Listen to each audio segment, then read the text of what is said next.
with the burp suite, and they accessed again the same external data center server. And as a result, we get a successful login on the whole VPN over SSL, getting access to file servers, applications, and a lot of stuff that was not accessible before, including credit card data and a lot of interesting stuff. So it's very interesting demonstration of how sometimes a vulnerability that you couldn't exploit from the external side and is not easily detected by the automated tool can be exploited, for example, from the inside network. It's kind of interesting because we could reproduce the same kind of vulnerability at least in 3 different customers during the last year. So this kind of vulnerabilities is the kind of vulnerabilities we would like to show you. They are kind of different and not easy to find with automated tools and stuff like that.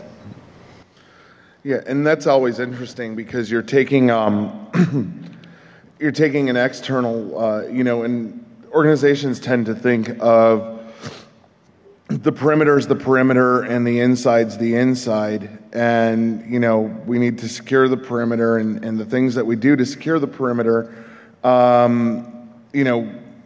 that's out there. And, that's basically our wall against the big bad internet.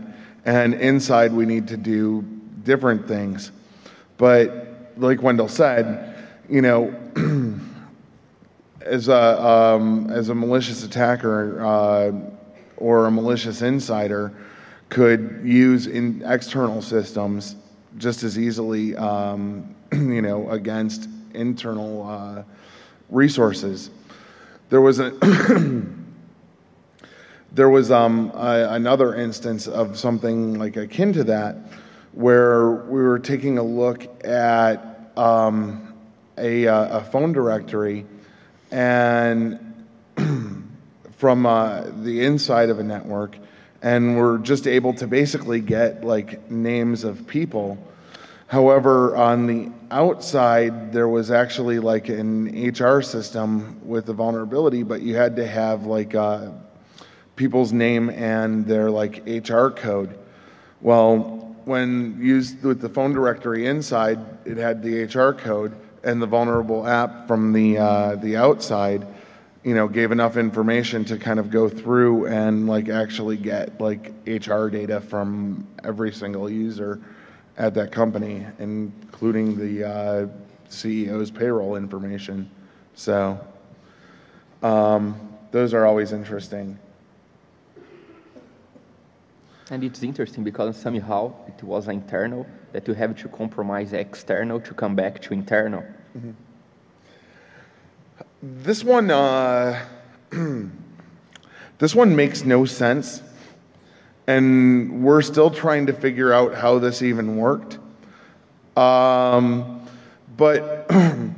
we were taking a look at a card processor for actually an entire country that processed most of the MasterCard and Visa transactions.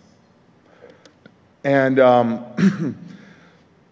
they had a transaction switch that they couldn't touch that was from the card brands, and there was kind of a war of we suspect that's not secure, no it's not, yes it is, no it's not, yes it is kind of thing.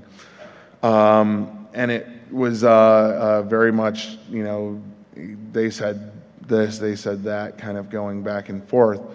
The best they could do is kind of build a wall around it. So because of their, their idea that it wasn't very secure, they put some very restricted firewall policies in place. They were using some weird old technology that, as it turns out, was very misconfigured. Nothing would get through to the transaction switch. It was kind of set down, and you could only actually reach it from a couple stations inside that were kind of the major databases. Yeah, absolutely. That's exactly what I was getting at. Yeah.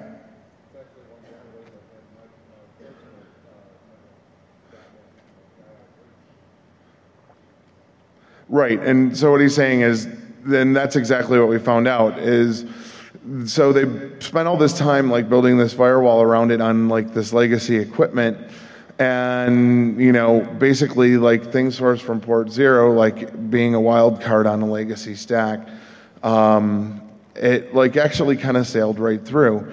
So it turned out that you know, the people that said like no it's not secure was actually right, because sourcing traffic from port 0, we found out a webmin interface on this transaction switch with an admin user pass pair. That's awesome. That's always the thing that you want running every financial transaction from your country from. You know, because of that, like, you know, the webmin interface, they're able to get in at an OS level and basically, like, you know, see processing for basically the whole country. So, this one's really funny. All right, so there was an external pen test, you know, just as an outside-in kind of thing. Very few services, a couple applications. There was an administrative, like, web interface, and it was some cheesy thing we thought might be vulnerable, but, you know, we were able to get, like, some of the code to leak and things like that, enough so that, you know, you could Google it and kind of search for it. So it turned out that that led us to looking at like comments and metadata in there. We actually found a news group where the administrator actually like posted like huge snippets of the source code for it, as well as like all of his information. It was very, very chatty on the news groups. Unfortunately, that didn't get us much. You know, so looking through like the snippets, like, you know, you think like, bingo, I have like source code here. You know, surely I can get like something from that. It didn't end up getting much. However, we ended up like looking up the guy by name, and we found his Facebook page and like, you know, like nicknames and a bunch of stuff about it, which led us to a forum called Caucasian Asian Love. And it was a forum for Caucasian men to find Asian women to love.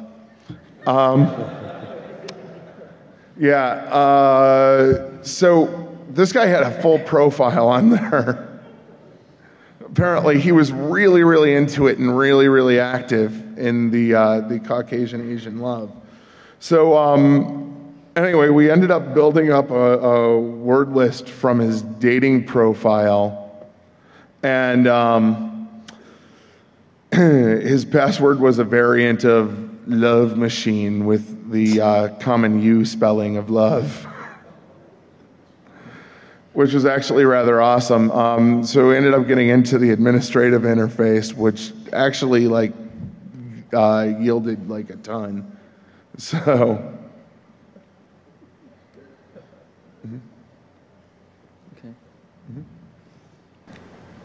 Well, it was another external penetration test where we couldn't find any trivial vulnerability. Basically, no kind of web vulnerabilities, no vulnerable services, no weak accounts, no things like that. It was a huge network, and we found that on this huge network they had almost 20 high-definition IP cameras, and also a specific port that was unrecognized by network mapper. That probably was the application to centralize all these IP cameras into a single service. Well, these IP cameras, we looked around the well-known vulnerability databases, and we couldn't find any well-known vulnerability. So we just look for a copy of these IP cameras, and in a lab we tested them. and we find a few vulnerabilities like authentication bypass that allowed us to dump the whole password from a Linux-based system inside the IP camera, and a lot of stuff. We cracked the local root password and stuff. On the end, we created a modified firmware, and we uploaded over this interface, and they created a web shell. From this web shell on the web camera, they was connected on the inside network, and consequently from these web cameras we could look, for example, internal employees working, give zoom up to 10 times, get screenshots, IP of systems, usernames, and obviously from the web shell we created on the modified firmware, we could access the whole internal network that was accessible from this IP cameras network that was on the management administrative segment. It is interesting because it resulted in advisory. So we used the all video cameras, that's a security service. The great thing about that one is you take a look, once you're into these video cameras, and these were like, by them having like the good video cameras instead of like the crappy grainy like black and white ones, it really helped a lot because like you had an optical zoom of 10 times, and some of these were trained on like machines and keyboards and things like that. So it ended up becoming like a password bonanza as you like kind of just sat there remotely in a different country, watching a user like kind of like sit down at a station and type in their password, and then like, okay, so that username has this password, and you know, throughout the day, you end up like collecting a bunch of stuff, and then once you have credentials, the stuff on that hardened exterior, you know, with the various servers that you can do much with, isn't really like so hardened anymore. You know, you can kind of, a lot of password reuse is problematic and all pervasive. So, you know, it tends to lead to compromise that way. Okay, that's good. Mm-hmm. Okay. All right. So after this one, we have a video to show you of you know, exactly how this all works. But I'll let Wendel describe it first. Yeah. And did you want to like come here and then I'll hand you this? Sure.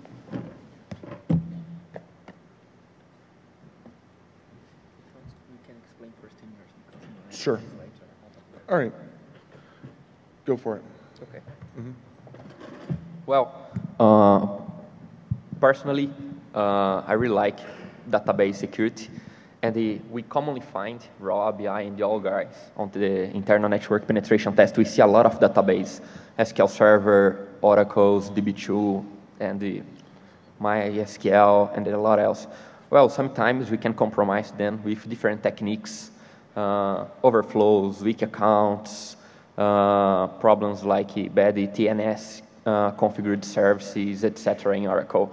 However, sometimes we can get like ARP spoofing, but no new connections, not people reconnection, or they have strong passwords, so we can't get the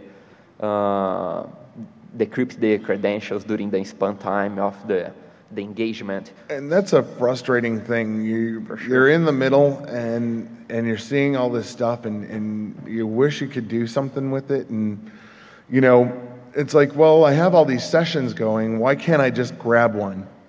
So that's what Wendel and Steve did. They wrote a tool to basically, all right, this is an already authenticated session.